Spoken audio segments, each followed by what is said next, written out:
प्राप्त हो गई, जिसको मैं पढ़ सका, थोड़ा सा उसके ऊपर विचार कर सका था। वैदिक अलजेब्रा सर यहाँ आकर मुझे प्राप्त हुई और बहुत अच्छा ग्रंथ आपने भी लिखा है। रटाटे सर ने तो जो बिल्कुल एक एनसाइक्लोपीडिया आपने बनाई है पूरे काशी के लिए, काशी के वर्तमान स्वरूप के लिए, और साथ ही साथ इसके पौराणिक आख्यान और ऐतिहासिक वर्णनों को भी लिखते हुए, इसके लिए आप वंदनीय हैं, स्तुत्य हैं।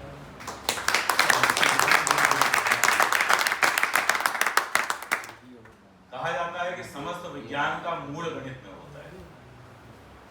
तो प्रोफेसर एस.एल. मौर्य सर, जो आप कार्य कर रहे हैं गणित के विषय में, आपने बताया भी आपकी और पुस्तकें आने वाली हैं, इसके रूप में आप जो योगदान दे रहे हैं हमारे वैदिक विज्ञान केंद्र को, मूल रूप से मुझे लगता है कि केंद्र के यह जो प्रकाशन है, इनसे तथ्यों का एक पूरा जो वर्तमान स्थिति है, चाहे वह विज्ञान की हो, चाहे हमारे काशी की हो, चाहे हमारे पौराणिक साहित्य की और हमारे विग्रहों की स्थिति के बारे में हो, काशी की जो परिक्रमा और काशी की विभिन्न यात्राओं के बारे में कहा गया है, यह तथ्य हैं जो पुस्तक के रूप में सामने आ गए हैं। जैसा प्रोफेसर रटाटे ने भी कहा कि हमारी धारा में भी कहा जाता है विशिष्ट ज्ञान विज्ञान, और आज के समय में कहा जाता है सुव्यवस्थित अध्ययन को विज्ञान कहते हैं। तो सुव्यवस्थित क्या है और विशिष्ट क्या है? सुव्यवस्थित जो है वही विशिष्ट है, क्योंकि सामान्यतः प्रकृति में जो चीजें हैं वह इधर उधर बिखरी हुई हैं, उनको व्यवस्था में लाकर जब आप सुव्यवस्थित करते हैं तो वह विशिष्ट अपने रूप को प्राप्त करती है। तो तमाम काशी के जो रहस्य थे उनको एकत्र करके, तमाम जो काशी की मान्यताएं थी, काशी के संबंध में जो संदर्भ थे, उनको एकत्र करके आदरणीय गुरुदेव ने एक स्थान पर प्रस्तुत किया है। और वेद विज्ञान केंद्र का कार्य, चूंकि मैं जो समझता हूँ वेद विज्ञान केंद्र से गुरुदेव मुझे भी जुड़े रहने का एक अवसर मिला है, और थोड़ी बहुत मेरी भी समझ इसके बारे में जो है मैं जो समझ पाता हूँ। अब आगे इस पर हमें यह शोध करना है, या शोध करना चाहिए कि जिन विशिष्ट मंत्रों से जिस विग्रह की आराधना की जाती है, यात्रा में जो क्रम दिया हुआ है, जिस जलवायु के समय उसकी यात्रा की जाती है, इसका व्यक्ति के मनोविज्ञान पर वास्तव में कोई प्रभाव पड़ता है, इससे आध्यात्मिक उन्नति का मार्ग आगे प्रशस्त होता है तो नहीं होता।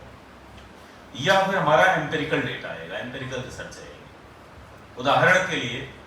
इस वर्ष जो चिकित्सा का नोबेल प्राइज मिला है, वो जापान के एक वैज्ञानिक को मिला है जिन्होंने इंटरमिटेंट फास्टिंग का फायदा बताया था, यानी उपवास का लाभ बताया था। हमारे यहाँ ग्रंथों में बहुत पहले से लिखा हुआ है उपवास का यह लाभ होता है, हम लोग उपवास रखते भी हैं। श्रावण मास पूरा कोई उपवास रखता है, कोई नवरात्र का उपवास रखता है, कोई सप्ताह में एक दिन का उपवास रखता है। ग्रंथों के संदर्भ से हमने कहा ग्रंथ में लिखा है उपवास का यह लाभ है, लेकिन हम एम्पेरिकल डेटा जनरेट नहीं कर पाए। हमने यह शोध नहीं किया कि वास्तव में इसका मनुष्य पर प्रभाव पड़ रहा हो। सैंपलिंग करें, डेटा उठाएं और उसके आधार पर कार्य करें। तो यह जो पेटेंट था अथवा इसका जो एक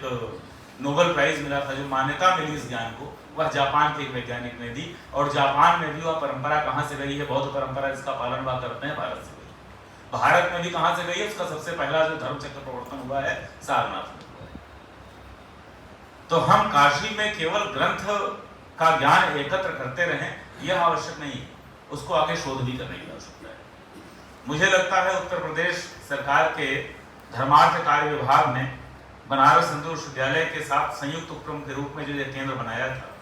इसके पीछे यह धारणा रही होगी कि तथ्यात्मक ज्ञान जो पहले से उपलब्ध है अथवा पहले से यत्र तत्र उपलब्ध है, उसको संकलित कर जब समेकित किया जाएगा तो बनारस हिंदू विश्वविद्यालय में आधुनिकतम प्रयोगशालाएं उपलब्ध हैं, वहां उन पर प्रयोग भी किया जाएगा और प्रयोग के परिणाम को हम नोबेल के लिए या पेटेंट के लिए या उसके प्रायोगिक पक्ष को सामने लाने के लिए चिकित्सा के क्षेत्र में, भौतिकी के क्षेत्र में, गणित के क्षेत्र में, रसायन के क्षेत्र में कार्य करेंगे। तो आज का जो कार्य हुआ है, जिन 2 पुस्तकों का या 3 पुस्तकों का हम लोग यहाँ विमोचन जिनका हुआ है आज, इसमें से 2 पुस्तकें हैं जिनके बारे में थोड़ी देर देखने का मौका मिला। एक पुस्तक को ठीक से देखने का अवसर मिला है। जिसे ठीक से देखने का अवसर मिला है उसके बारे में तो मुझे ऐसा प्रतीत होता है कि वास्तव में वह समग्र हो गया है,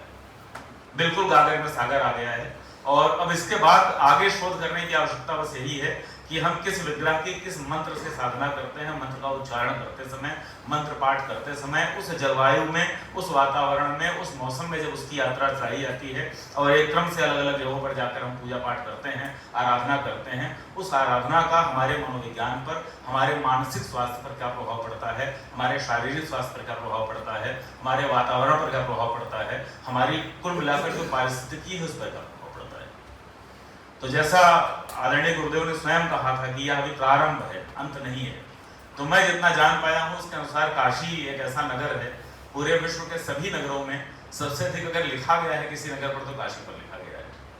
और ये काशी तत्व प्रकाशिका से लेकर काशी रहस्य से लेकर काशी वैभव से लेकर अंधेर नगरी चौपट राजा तक का लेखन है, काशी का गुंडा का भी लेखन है, काशी के ठग का भी लेखन है। तो सभी विधाओं में कहते हैं सर्व विद्या की राजधानी। तो जो हमारी धनात्मक ऊर्जा को व्यक्त करने वाली विद्या है वह भी, जो ऋणात्मक ऊर्जा को व्यक्त करने वाली ऊर्जा है वह भी, वह चाहे तंत्र हो चाहे मंत्र हो। यहाँ तंत्र की सबसे बड़ी पीठ है, यहाँ मंत्र की सबसे बड़ी पीठ है, यहाँ भगवान शिव का ज्योतिर्लिंग है, जिसके बारे में यहाँ तक धारणा है कि हम लोग जब मंगला आरती की बात करते हैं तो किसी संदर्भ ग्रंथ में यह पढ़ने को मिला कि भगवान विश्वनाथ का मंगलाचरण जब होता है तो श्रेष्ठ 11 ज्योतिर्लिंग अमूर्त रूप में वहां उपस्थित होते हैं। यही कारण है कि भगवान विश्वनाथ का मंगलाचरण ब्राह्म मुहूर्त प्रारंभ होने से भी पहले समाप्त हो जाता है। इसके बाद सभी अपने अपने धाम में प्रस्थान करते हैं और फिर वहां उनका मंगलाचरण होता है। तो इस पर भी जो यह मान्यता है, इसके बारे में मुझे BHU के ही कुछ विद्वान डॉक्टर से बात हुई थी कि इस पर हम लोग एक बार शोध करते हैं कि मंगला आरती में जो लोग आते हैं उनका जो मेंटल स्टेटस होता है पहले और बाद का, कुछ लोगों को प्रतिदिन मंगलाचरण कराया जाए, उनका एक महीने में क्या अंतर आ रहा है, इसका हम लोग एक बार करके देखते हैं कि वास्तव में उस स्थान पर उपस्थित होने से ऐसा कुछ धनात्मक प्रभाव पड़ता है। ऐसा ही एक दूसरी स्टडी है, वो भी हम लोग अंडरटेक करने जा रहे हैं अभी, जिसमें सप्तऋषि आरती में कहा जाता है कि सप्त चिरंजीवी जो है वह अमूर्त रूप में उपस्थित होते हैं। तो क्या उनकी उपस्थिति से वहाँ ऊर्जा का वातावरण कुछ ऐसा बनता है जिसका वास्तव में परिवर्तनकारी प्रभाव हम नोट कर सकते हैं। प्रभाव तो पड़ता है, इसके हम सभी साक्षी हैं। आप एक दिन मंगला आरती करके आइए, एक दिन सप्तऋषि आरती में जाइए, भगवान विश्वनाथ का दर्शन भरपूर करिए, इससे आपको अभूतपूर्व अनुभूति होती है। काशी की एक यात्रा करिए, अभूतपूर्व अनुभूति होती है। लेकिन यह अनुभूतियां जब तक प्रामाणिक रूप से एम्पिरिकल डेटा के रूप में ग्राफ के साथ, फैक्ट के साथ, फिगर्स के साथ हम उसको लिख नहीं देंगे तो कोई दूसरा आएगा, जापान से आएगा, अमेरिका से आएगा, जर्मनी से आएगा, वो आपके ज्ञान को आप ही को बता कर जाएगा। और आज तक यही होता रहा है। जितना हम लोग जानते हैं कि 17वीं शताब्दी के बाद अचानक यूरोप में एकदम से उफान आ गया। अब उसके जब भी समानांतर आप खींचने का प्रयास करिए तो 17वीं शताब्दी का पूरा औद्योगिक क्रांति यूरोप में तभी होती है जब भारत की प्राच्य विद्या का ट्रांसलेशन होना शुरू होता है। भारत की प्राच्य विद्या को वहां के विद्वान यहाँ से ले जा पाते हैं। इसके पहले जो रोम का उत्कर्ष हुआ था, रोमन साम्राज्य बना था, उसके पहले सिकंदर का जब यहाँ आगमन होता है, यहाँ से तमाम विद्वानों को अपने साथ लेकर वो अपने गुरु के कहने पर जाता है, तो वहाँ एक बार एक उत्कर्ष यूरोप अपना देखता है। तो ये तमाम चीजें ऐसी रही हैं, तमाम ऐसे तथ्य हैं इतिहास में जो इतिहास वर्णित हैं। आज जिस समय भारत युद्ध की विभीषिका से जूझ रहा है, जिस समय हम आतंकवाद का मुकाबला कर रहे हैं, जिस समय हमारे सैनिक सीमा पर खड़े हुए हैं, उस समय क्या वैदिक विज्ञान के माध्यम से हम कोई ऐसे अस्त्र शस्त्र निकाल सकते हैं जिनका ऐसा विध्वंसकारी उपयोग भी ना हो जिससे सामान्य जन और वातावरण को क्षति पहुंचे, परंतु जो लक्षित है उसको हानि भी हो जाए, उसको हम वास्तव में नियंत्रित भी कर सकें। तो इसके लिए जो मंत्र शक्ति के आधार पर जो दिव्यास्त्रों का एक कॉन्सेप्ट है हमारे वैदिक विज्ञान में, इसको मुझे लगता है शोध के माध्यम से लाने की आवश्यकता सामने है। एक बार पुनः जो पुस्तक के लेखक गण हैं, आप सभी को बहुत बहुत प्रणाम करते हुए, पुस्तक लिखना क्योंकि बड़ा कठिन कार्य होता है, आपने लिखा भी है, लिखकर प्रस्तुत भी किया है। साथ में दोनों गुरुजन जो हमारे पूर्व समन्वयक सामने हैं और वर्तमान समन्वयक गुरुदेव बैठे हैं, आपके सहयोग से पुस्तकें प्रकाशित होकर सामने आ सकी, इसके लिए आप लोगों को बहुत बहुत प्रणाम। परम पूज्य आज के मुख्य अतिथि महोदय जो